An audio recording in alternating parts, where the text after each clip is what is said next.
After the excitement of exploring the desert and taking part in his very own war, Abram begins to take his life at a much slower pace. Whilst he is still in contact with his God, he does not find himself requiring the heroics displayed when saving Lot from the invading kings. Instead, we see Abram become more concerned with the more domestic aspects of life as he begins to consider his own heirs, or the lack of in this case.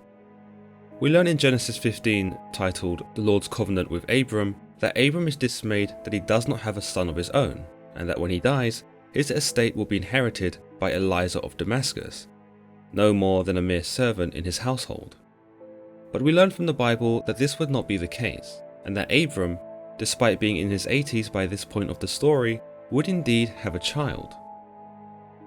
We are told in Genesis 15:4, "Then the word of the Lord came to him, 'This man will not be your heir, but a son who is your own flesh and blood will be your heir.'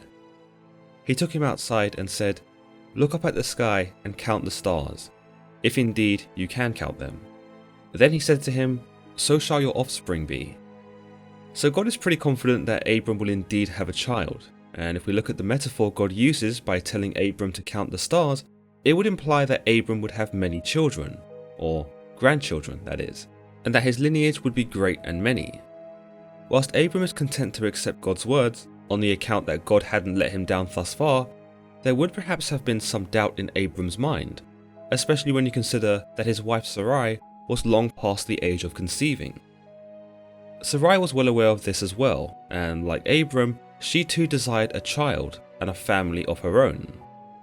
So desperate to achieve this goal, Sarai offers up one of her own slaves for Abram to impregnate. The Bible tells us, "Now Sarai, Abram's wife, had borne him no children, but she had an Egyptian slave named Hagar. So she said to Abram, 'The Lord has kept me from having children. Go and sleep with my slave. Perhaps I can build a family through her.'"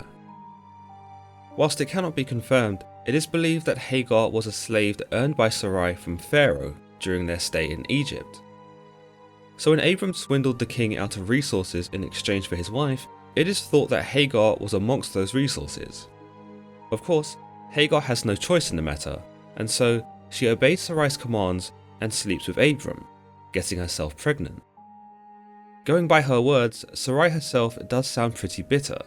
She declares that the Lord has kept her from having children, a sentence that sounds almost accusatory, like her being unable to conceive is entirely God's fault, which arguably it is. There is pain in Sarai's words as she says these words, perhaps even frustration at having her prayers go unanswered.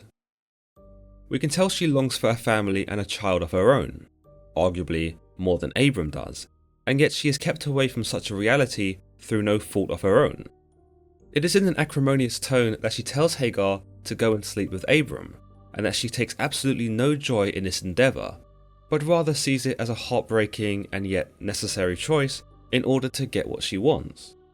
She states that perhaps she can build a family through Hagar, almost like Hagar is a bridge that will enable her to obtain that which she desires. It also shows us how much nerve Sarai has, that she will allow another woman to sleep with her husband just so that she can have the family that she always wanted. To Sarai, she compromises on the idea of having her own child, and settles for having the child of another woman, so long as she will be recognised as its mother. Abram, as you can imagine, agreed to these terms. The Bible tells us that yes, he does sleep with Hagar, and she does indeed conceive a child. It's hard to find fault in Hagar's character either, given that she is a slave, and is just doing what her mistress had told her to. It's arguable that Hagar never even wanted a child in the first place, least of all the child of an 85-year-old Abram. You might argue that Abram and Sarai are the true sinners of this chapter, given that Abram willingly lies with Hagar and thus breaking the sanctity of marriage, but that Sarai orchestrates the conditions for this to take place. Sarai also demonstrates a lack of faith in God's message to Abram. Despite God telling Abram that he would have many children, Sarai does not for a minute think that she could possibly be their mother, which given her age is pretty understandable. Believers see the moral of this scenario as always putting your faith in God, even when it seems impossible. Sarai could have done this, but in this instance, she was faithless, and so she took matters into her own hands and sullied the essence of her own marriage.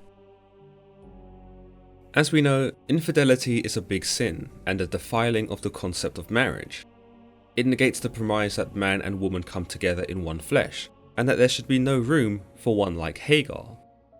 Abram, on the other hand, should have turned down the offer, having known that by sleeping with Hagar, he would be breaching one of the fundamentals of God when it came to marriage. Instead of rejecting Sarai's offer and deciding to either forego children altogether and perhaps even wait for a miracle from God, he jumps at the opportunity to sleep with a far younger woman. I suppose you can argue that Abram didn't enjoy sleeping with Hagar and only did so out of a pragmatic approach to make his wife happy. But yeah, right?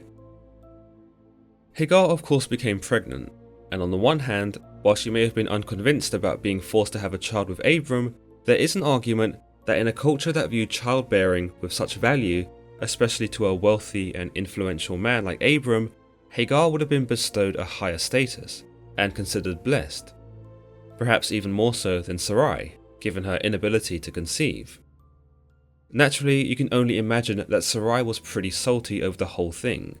Not only was Hagar, a mere slave, now considered more blessed than she was, but also the failure to produce a child was evidently not Abram's, but her own. This made Hagar, according to Sarai, turn her nose up at her mistress, and even come to despise her. After all, she was carrying the hallowed child of Abram.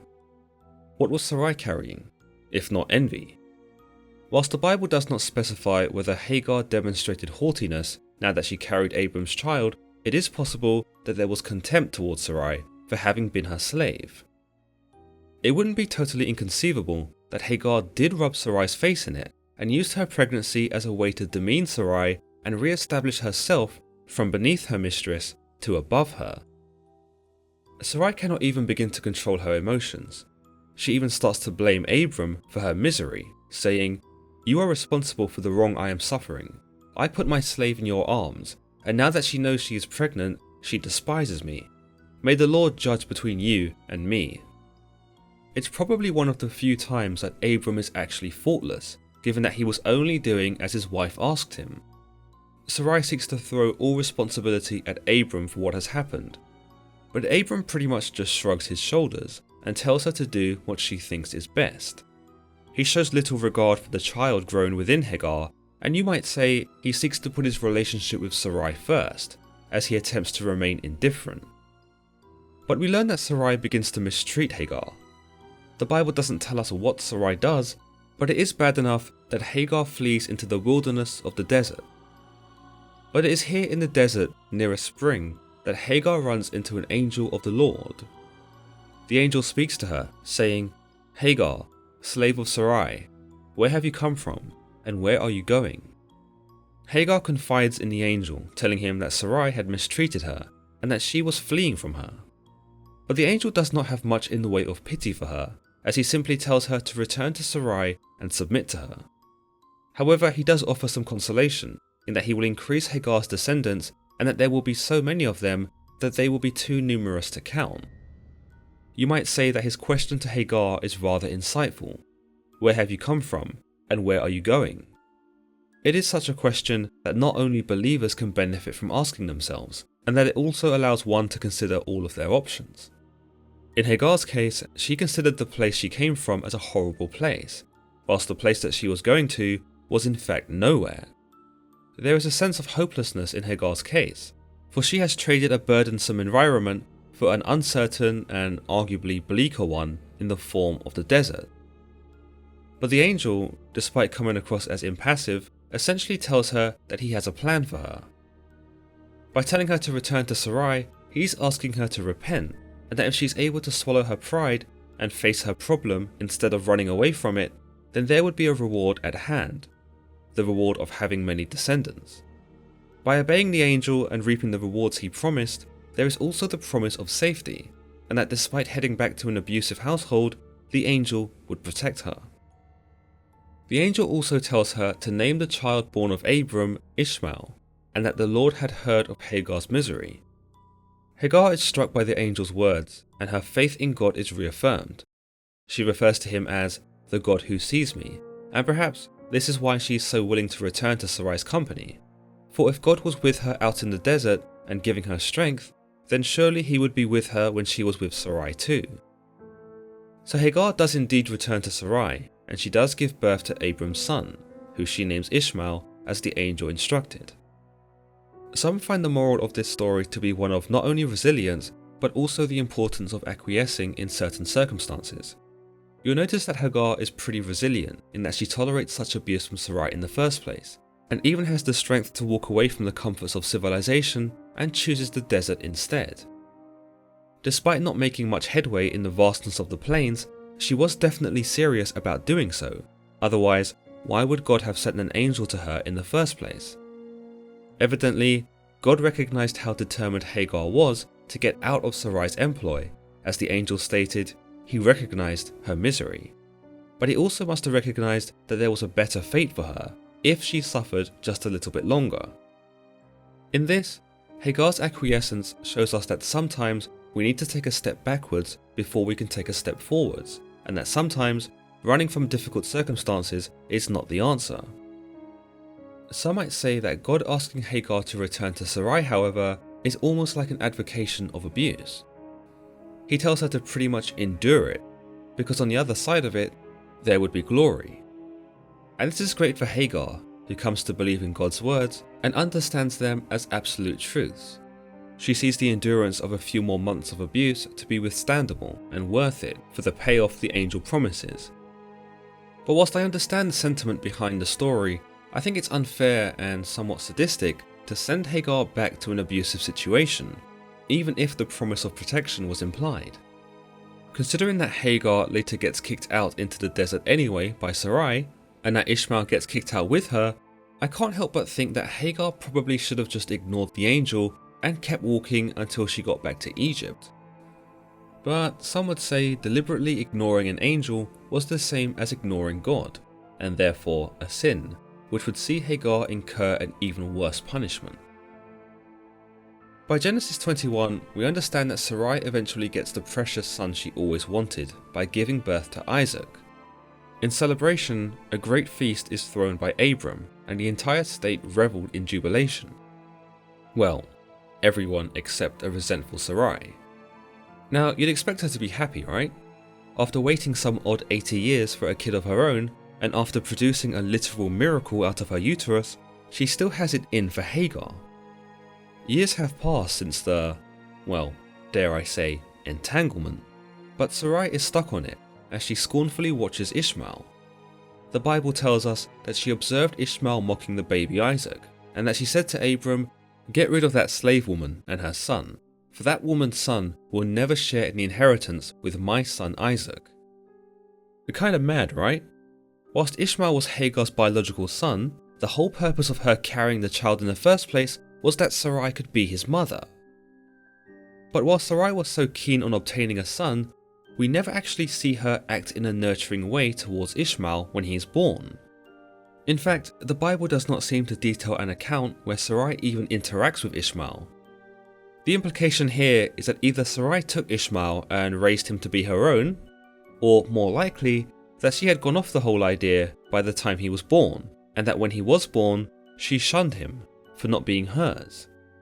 This is why she is so quick to tell Abram to get rid of that slave woman and her son. Notice she can't even refer to Ishmael by his name, and labels him as Hagar's son and not hers. She says again, "That woman's son will never share in the inheritance with my son Isaac." Here, she not only comes across as territorial against Hagar and Ishmael, but adversarially too.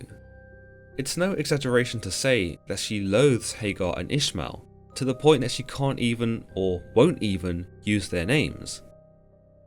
Once more, Abram shows more sense, or at least compassion, than Sarai does. He recognizes Ishmael as his son, and does not wish to send him away, but God interferes and tells him, "Do not be so distressed about the boy and your slave woman. Listen to whatever Sarah tells you, because it is through Isaac that your offspring will be reckoned. I will make the son of the slave into a nation also, because he is your offspring." So here, Abram gets the green light from the boss upstairs that sending Ishmael and Hagar away is for the best, and that he will indeed take care of them. Unfortunately, Ishmael is dropped like a bad habit, and there is an implication here by God that it actually doesn't matter, because Isaac, a child born in wedlock, is now here, and thus the illegitimate Ishmael and his slave mother are now irrelevant. Still, Abram is shown to give Hagar and Ishmael some food and water for their journey, and you might say that this was a representation of his heavy heart. He gave them some provisions to survive, but didn't exactly go out of his way for them either. Considering how wealthy he was, he could have given them an escort, or some mode of transportation even, so that they could reach a safe destination. But no, Abram does the absolute bare minimum, probably under the watchful eye of his wife, and Hagar and Ishmael never return again. Instead, the Bible tells us that both mother and son wandered the desert in Beersheba.